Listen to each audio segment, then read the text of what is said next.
श्री रामचंद्राय नमः। श्री रामदूताय नमः। श्री रामभद्राय नमः। नमो राघवाय। आज व्यवहारिक तौर पर अष्टमी तिथि है। नवरात्रि की अष्टमी एवं नवमी की आप सभी को शुभकामनाएं। आने वाली विजयादशमी की भी शुभकामनाएं। तो माँ का नवरात्र चल रहा है। इस समय हम सब माँ के 9 रूपों की, 9 दुर्गा की पूजा कर रहे हैं।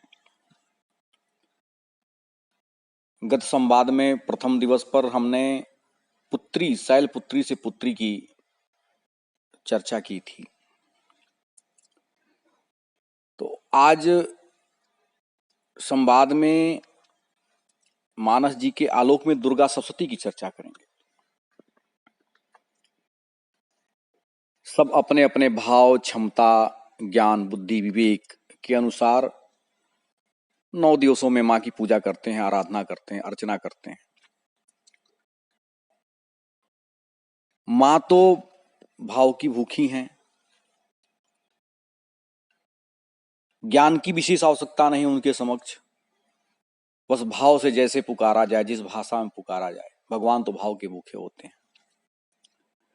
तो पूज्यपाद गोस्वामी तुलसीदास जी महाराज ने जनमानस के लिए, विश्व के कल्याण के लिए जो श्री रामचरितमानस जी के रूप में अद्भुत ग्रंथ प्रस्तुत किया है, वह सभी स्थितियों में, सभी देवताओं के लिए, और उसमें वह पंचम वेद है, सारे शास्त्रों का सार निचोड़। ऐसा मेरा व्यक्तिगत और बहुत सारे संतों का भी मानना है कि श्री रामचरितमानस जी में उपलब्ध है। तो दुर्गा सप्तशती भी मेरी दृष्टि में, संतों की भी दृष्टि में, श्री रामचरितमानस जी में है। जो संस्कृत नहीं पाठ कर सकते, समय कम है, वह श्री रामचरितमानस जी के बालकांड के 235वें दोहे के अंतर्गत और जो 236वें दोहे के अंतर्गत 6 चौपाई और 1 दोहे, कुल 7 पंक्तियों में दुर्गा सप्तशती को प्रस्तुत किया गया है। यदि इनका पाठ कर लिया जाए, 5 मिनट में पाठ कर लिया जाए प्रतिदिन, तो दुर्गा सप्तशती का फल हमें प्राप्त हो जाता है। हम चाहे तो नित्य पाठ कर सकते हैं और इन 7 पंक्तियों के माध्यम से हम मां का स्मरण कर सकते हैं, जिसको हम मानस दुर्गा सप्तशती कह सकते हैं। आप जानते हैं कि दुर्गा सप्तशती का जो हम पाठ करते हैं वह श्री मार्कंडेय पुराण के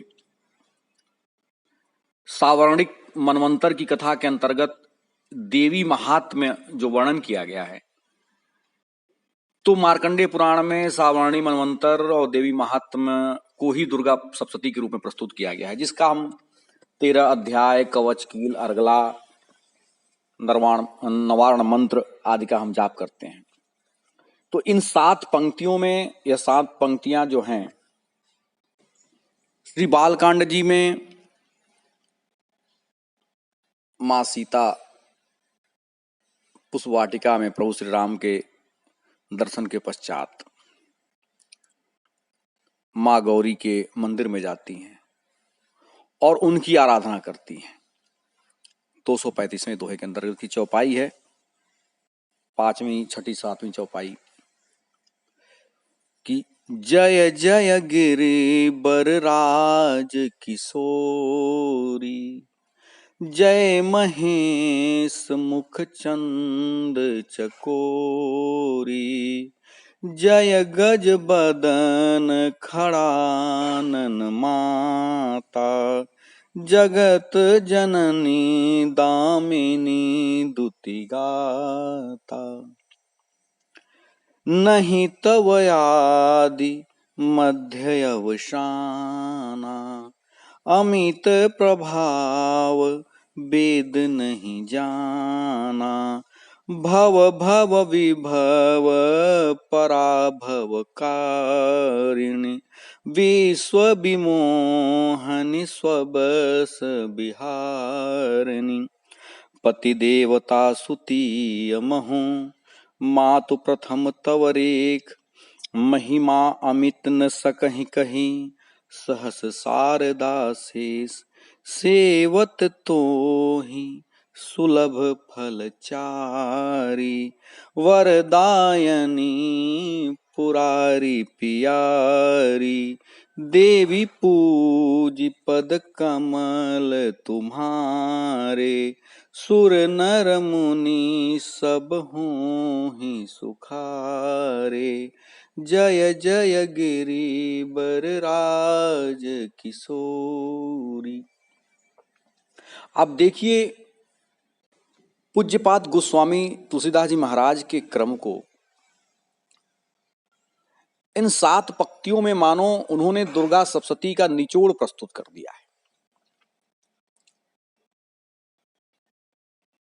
हम जब दिव्या कवच का पाठ करते हैं तो कहते हैं, पहला पाठ हमने इसी पे संवाद भी प्रारंभ किया था गत संवाद में, कि माँ का जो प्रथम रूप है वह पुत्री का है।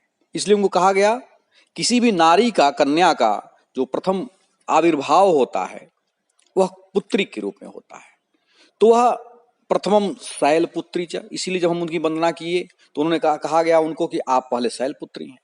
तो यहां भी वह कह रहे हैं कि जय जय गिरिवर राज किशोरी, पहली चौपाई अर्धाली, कि आप पर्वत राज की पुत्री हैं, इसलिए आपकी जय हो, प्रथमम शैल पुत्री च।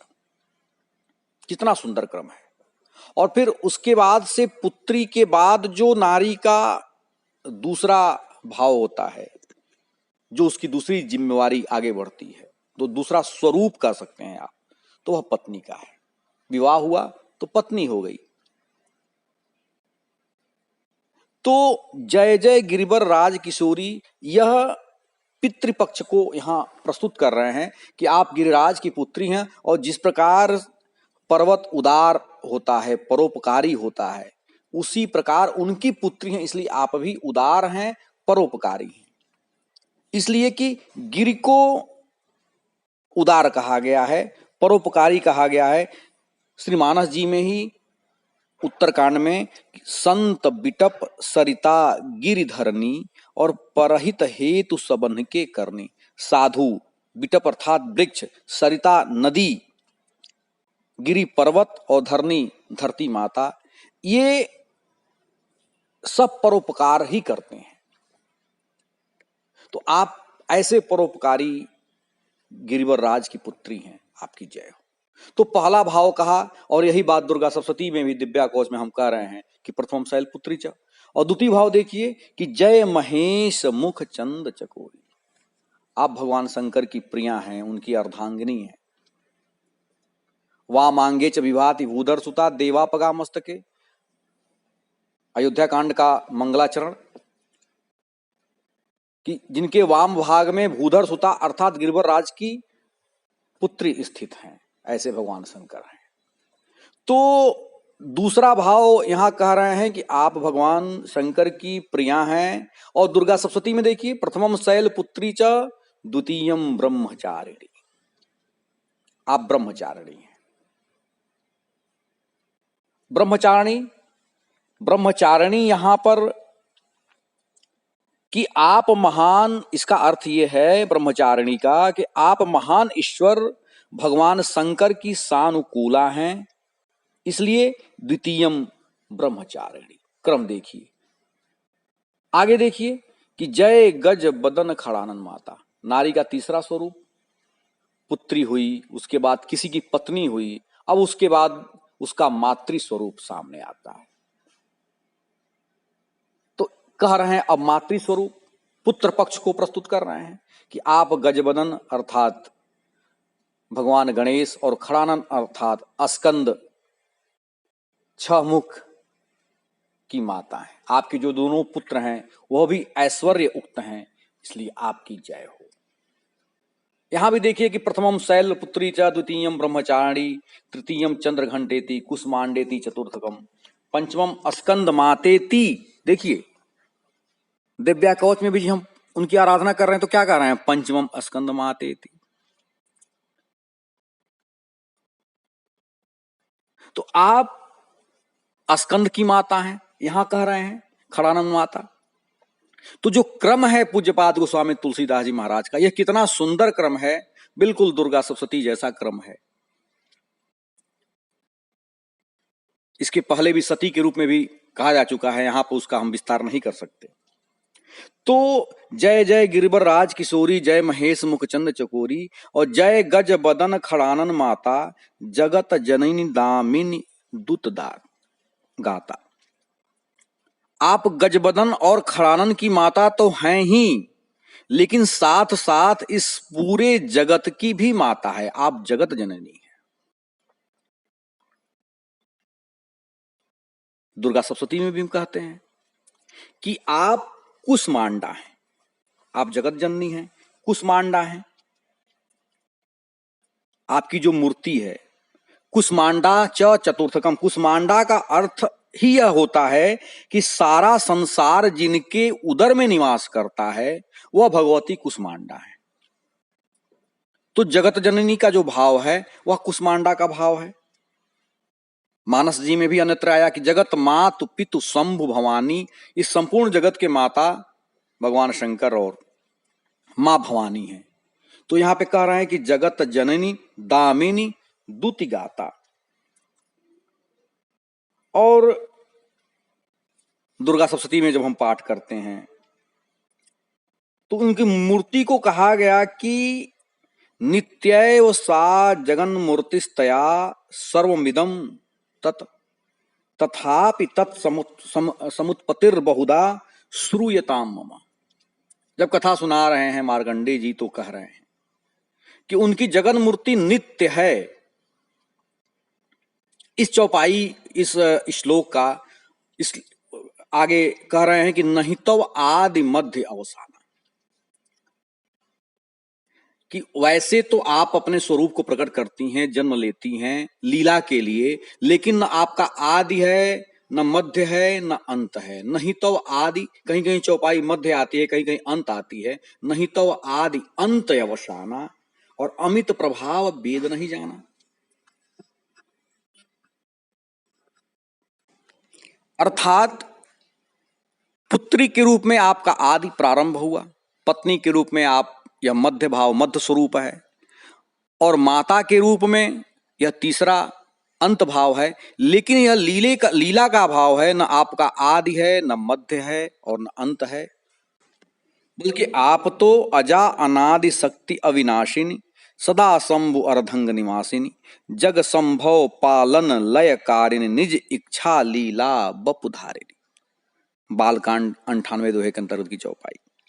तो आपका आदि नहीं, मध्य नहीं, अंत नहीं, लेकिन आप देवताओं के कार्य के लिए अपने आप को प्रकट करती हैं।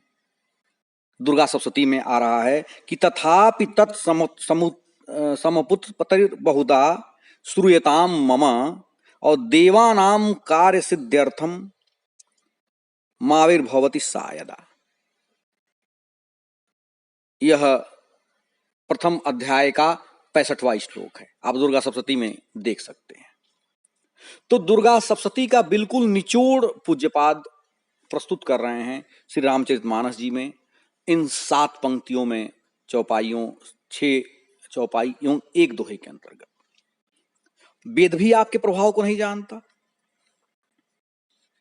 क्योंकि सारे वेद तो आपसे प्रकट हैं, अमित प्रभाव वेद नहीं जाना।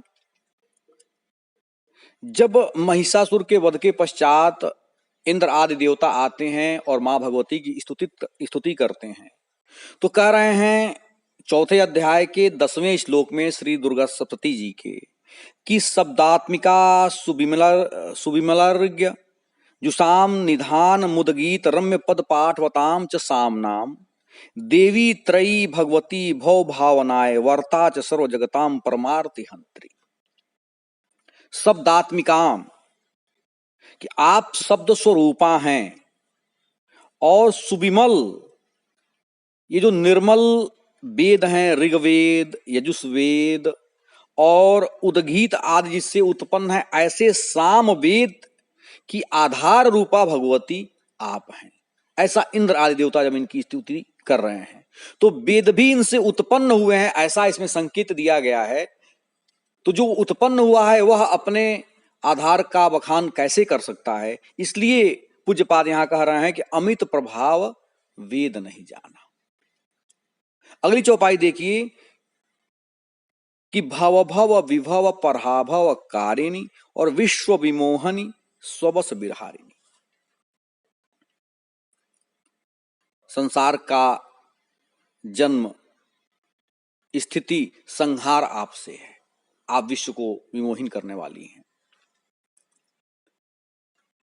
मां सीता के लिए भी कहा गया कि उद्भव स्थित संहार कारिणीम क्लेशहारिणीम सर्वश्रेयस्करीम सीताम नतोहम राम वल्लभाम। तो दुर्गा सप्तती में देखिए प्रथम अध्याय में ही जब वर्णन कर रहे हैं ऋषि, तो कह रहे हैं कि वियोधनार्थाय हरे हरिर नेत्र कृतालयाम विश्वेश्वरी जगत धात्रिम स्थित संहार कारिणीम। आप विश्वेश्वरी हैं, इस संसार का स्थिति, पालन और संहार ये सब आपसे है। भव भव विभव पराभव कारिणी, विश्व विमोहिनी, मोहित कर देती हैं आपको। दुर्गा सप्तती में देखिए कि सोपि निद्रावसम नीतः कस्त्वाम स्तोतु महेश्वरः और विष्णु शरीर ग्रहण महिमिषान एवच। 84 प्रथम अध्याय का 84वां श्लोक कि आपने मोह से भगवान विष्णु को भी निद्रा के वश में कर रखा है और योग निद्रा में उनको आपने सुला दिया है। तो विश्व तो आपके विमोह के वश है ही। तो भव भव विभव पराभव कारिण और विश्व विमोहन स्ववश विहारिणी।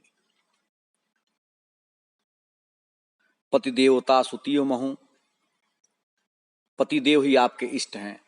भगवान शंकर को आप अपना इष्ट मानती हैं। पूर्व जन्म में सती के रूप में भी आप उनकी अर्धांगिनी थी, अगले जन्म में पार्वती के रूप में भी आप उनकी अर्धांगिनी हैं। इसलिए कि आपके अनेक नाम हैं। दुर्गा सप्तती में ही कह रहे हैं कि विशोका दुष्ट दमनी समनी दुरितापदाम उमा गौरी सती चंडी कालिका साच पार्वती। कि उमा गौरी सती चंडी कालिका और पार्वती, इस प्रकार अनेकों आपके नाम हैं। तो पति देवता सुतीय महु, माथु प्रथम तवरेक, पतिव्रता स्त्रियों में आप प्रथम स्थान पर हैं।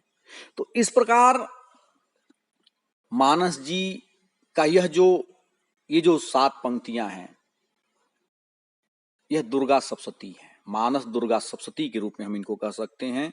सेवत तो ही सुलभ फलचारी वरदायनी पुरारी प्यारी। आपकी सेवा करने से चारों फल अर्थात अर्थ धर्म काम मोक्ष सब प्राप्त हो जाते हैं। हम जब दिव्या कवच ही पढ़ते हैं तो कह रहे हैं दिव्या कवच में कि यावद भूमंडलम धत्ते स शैलवन काननम तावतिष्ठति मेदिन्याम संतति पुत्र पौत्र की देहांते परमम स्थानम यत सुरैरपि दुर्लभम प्रापोन्ति पुरुषो नित्यम महामाया प्रसादतः। आपकी आराधना करने से सब कुछ प्राप्त हो जाता है। पुत्र प्राप्त होता है, पौत्र प्राप्त होता है, और तो और अंत में देह को परम गति अर्थात मोक्ष की प्राप्ति होती है। सेवत तो ही सुलभ फल चारी वरदायनी पुरारी प्यारी। वर देने वाली हैं, और तो और यम यम चिंतयते कामम तम तम प्रापोन्ति निश्चितम। मनुष्य जो भी आराधना करके कामना करता है उसको आप पूरा करने वाली हैं। सेवत तो ही सुलभ फलचारी वरदायनी पुरारी प्यारी। देवी पूज पद कमल तुम्हारे सुर नर मुनि सब हो ही सुखारे। तो ऐसी मां भगवती का नवरात्र चल रहा है, और यदि हम दुर्गा सप्तती का पाठ न कर पाए, संस्कृत न कर पाए, यह संवाद प्रारंभ में ही होना चाहिए था, लेकिन कोई बात नहीं।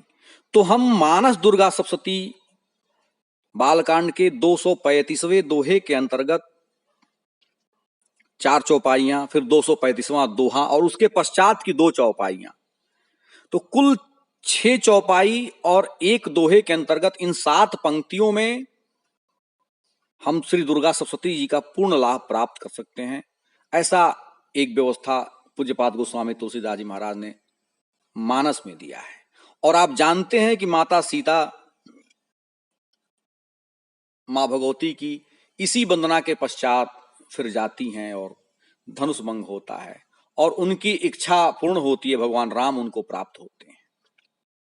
इसके मूल में मां भगवती हैं, धनुष भंग के भी, इसलिए कि वह जो धनुष है वह किसका है?